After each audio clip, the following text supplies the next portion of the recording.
Today we are welcoming Reverend Bill Crew of the Exodus Foundation to Tales from the Trenches, where we talk to leaders from different fields about their experiences, expertise, leadership, and impact. So, Reverend Bill, welcome. Can you tell us a bit about yourself and what led you to start Exodus Foundation almost 30 years back? I was a research engineer at AWA Microelectronics 40 years ago.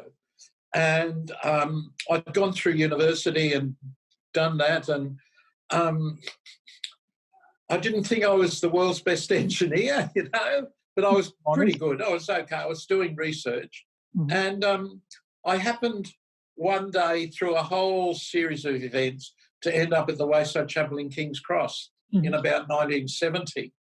And I was just blown away with all the homeless people and the runaway children and those in real need. And Ted Noss was on the stage and he said, "You're either part of the solution or you're part of the problem." Mm-hmm. And I thought, I don't want to end my days being part of the problem. And it really, I began doing voluntary work there, met all the kids running away from institutions. So many of them had been abused by Catholic priests and all that sort of stuff.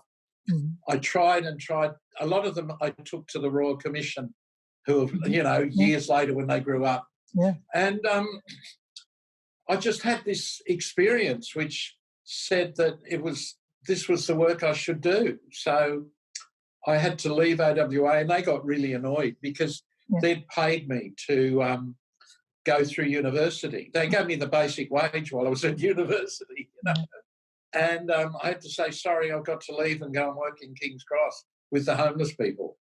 Well, that's fantastic. It's fascinating. It's not easy to leave your comfort zone and go and do something like that.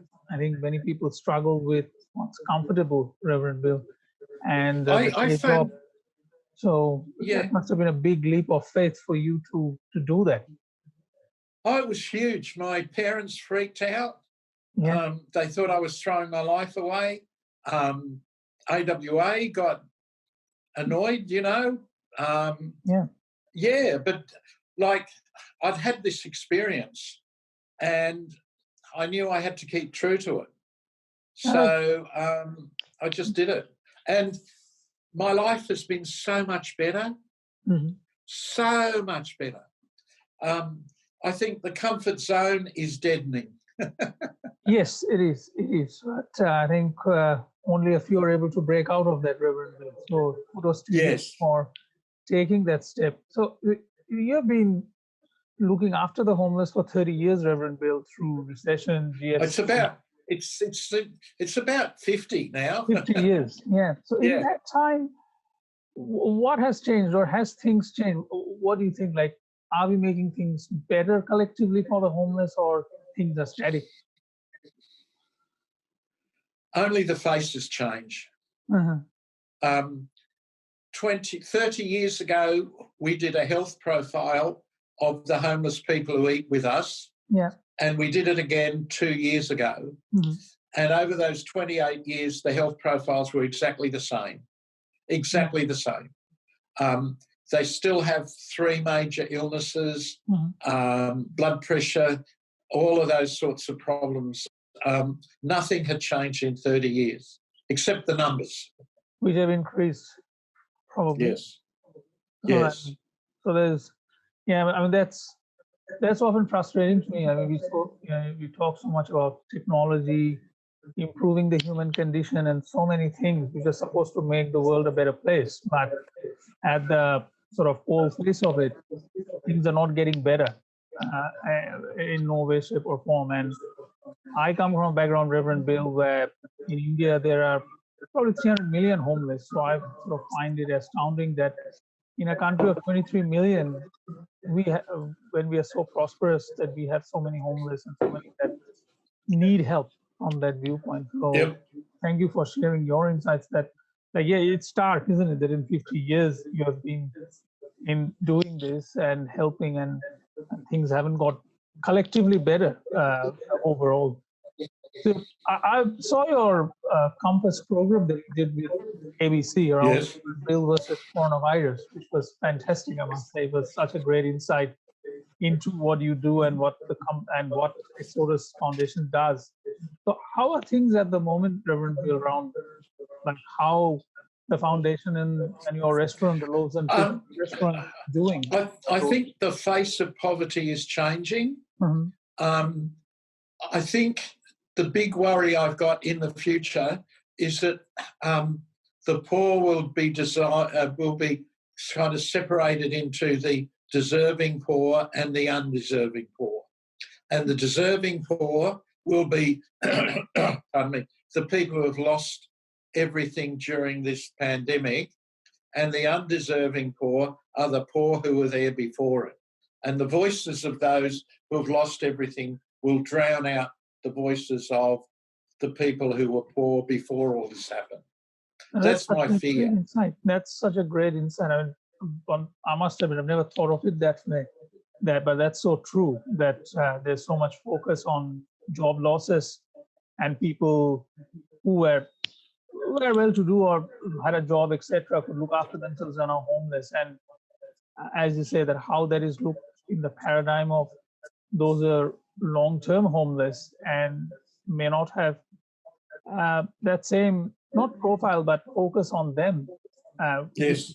Which is a very big worry, obviously, with what's happening with COVID, and as you say, that where help is focused from that viewpoint. I'm sort of without taking any political sides, astounded by the amount of stimulus that is targeted as justifiably for those who have a lot, but there seems to be nothing there for those who are on the streets or those who cannot access help other than going to organizations like yours and the great work that Exodus Foundation and you do around helping these people who cannot help themselves from that.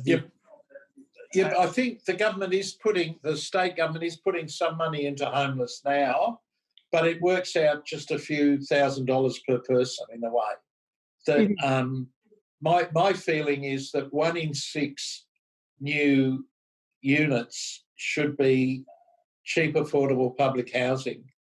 That would solve a lot of the issues, because at the moment there's no percentage at all. And you'll notice that the government, in giving this package for home renovations, it would have been far better spent building cheap, affordable public housing. That would have got more jobs and all of that. But it wasn't politically the thing the government wanted to do. Yeah, and that's been very sad. I mean, I'm an accountant by Dr. Bill, and I sort of have been sarcastically joking with some of my colleagues that how many people, even who are well-to-do, have $150,000 lying around if you're earning 125, and there is nothing for the poor and social, as you said, for social housing, and when that's a key part of trying to solve at least part of this problem. So it's very sad, not being disappointed, very sad to see that that's the case. You talked about mental health, Dr. Reverend Bill.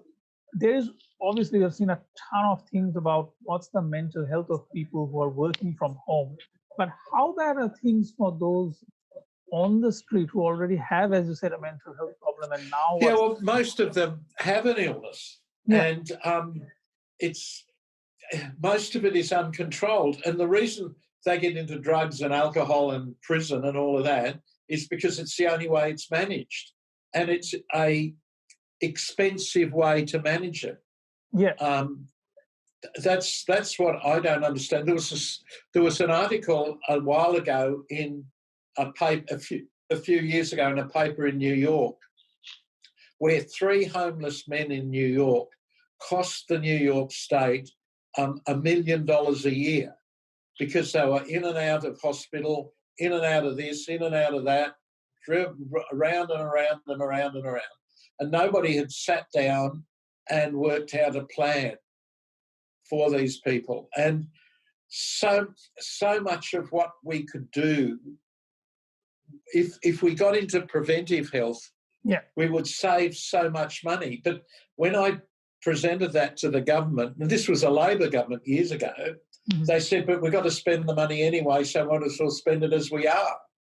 Yeah, and then that's so frustrating. I mean, Reverend Bill, I have experience for my wife and we are fortunate enough to be able to look after her when she's not well.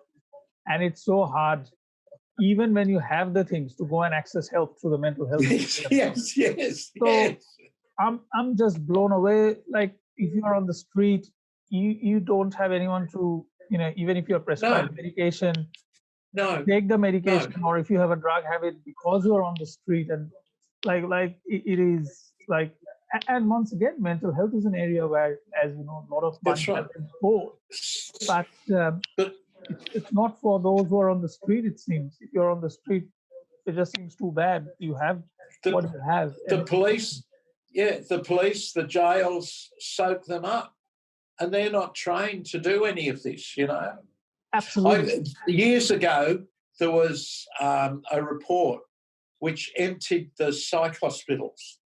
And they said, look, these new drugs are coming and we won't need psych hospitals anymore. And we said, well, they'll all end up in jail, which is exactly what happened. Yeah. And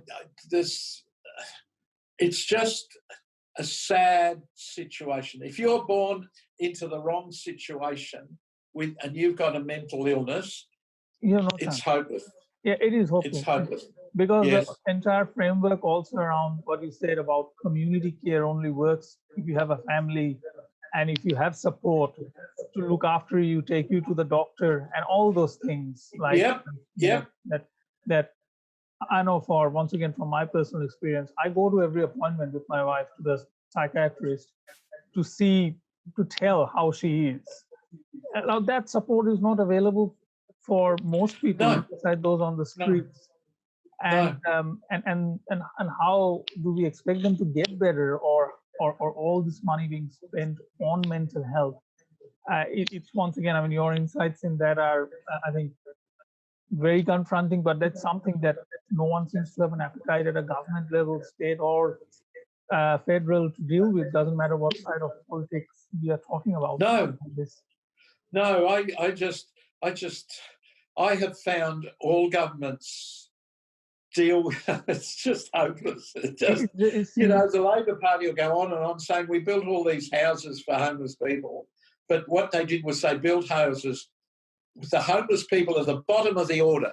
They're the bottom of the barrel. And it's the people up the food chain that get the houses, not the people right at the bottom.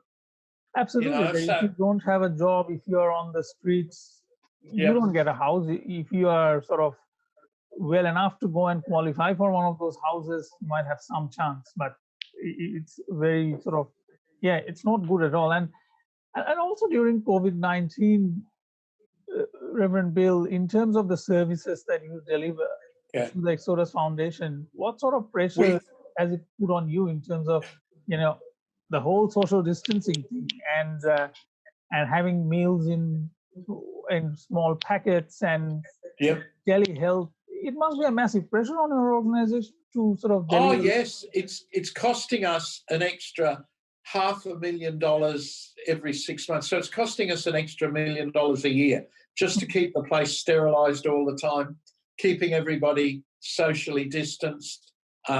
We've got it now so people can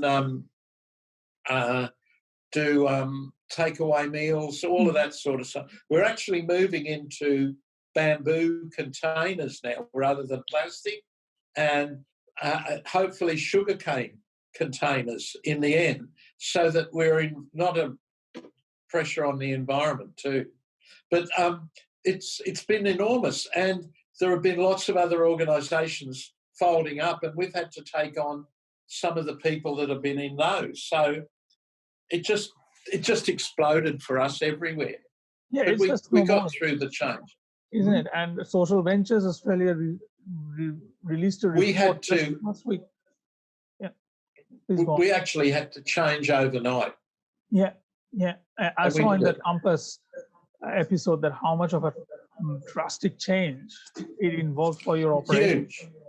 Huge. and the cost of that, and unfortunately, none of the schemes like JobKeeper and all that helps in any of in these instances where the help is really needed from that viewpoint. Yeah, it's just, yeah, but we just do what we can, you know. So given the cost constraints and the pressures that are there, Reverend Bill, a lot of clients that we have are law firms, accounting firms, and businesses in various industrial sectors. So how can they help? If you were sending this out and asking them to help, they sort of Well, help. of course, there's money. Yes. And we're also setting up programs because a lot of children, young people, have experienced real difficulties this year, particularly with their education and with all of that. So we're mentoring. We need people who will mentor young people. We need people who serve the meals. Just work in with us, you know. Yeah. Yeah. Now, definitely, this is something. Sometimes we're looking for some properties because we work a lot with people just out of prison and people women escaping domestic violence and all of that. And sometimes it's very hard for them to get to Ashfield. Yeah. So we're looking. It's much easier around Central Railway or there. Yes. So we've been looking for a property there to put a frontline sort of service around Central Railway, so that because people come out of jail, believe it or not, just wearing a pair of shorts and they got a green plastic bag with their goods. That's all they got. Yep. And then they're required to rehabilitate themselves magically, one might say. So we're working on that. And it's about 48% of the people who come here for help are women escaping domestic violence.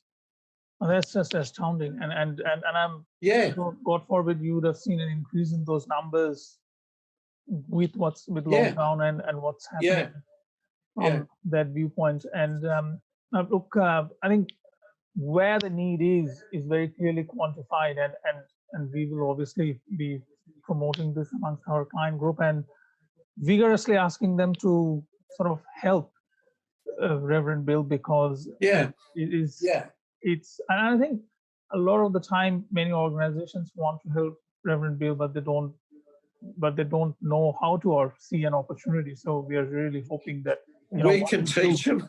Yes, exactly, creating that opportunity and teaching, because there's so much need. And absolutely, and thank you for your time today, for speaking with us on this fantastic work that you do and the Exodus Foundation does. And once travel restrictions lift a bit, I'll definitely jump on a plane and come across in Buggy. I'd love to Say hello, and thank you.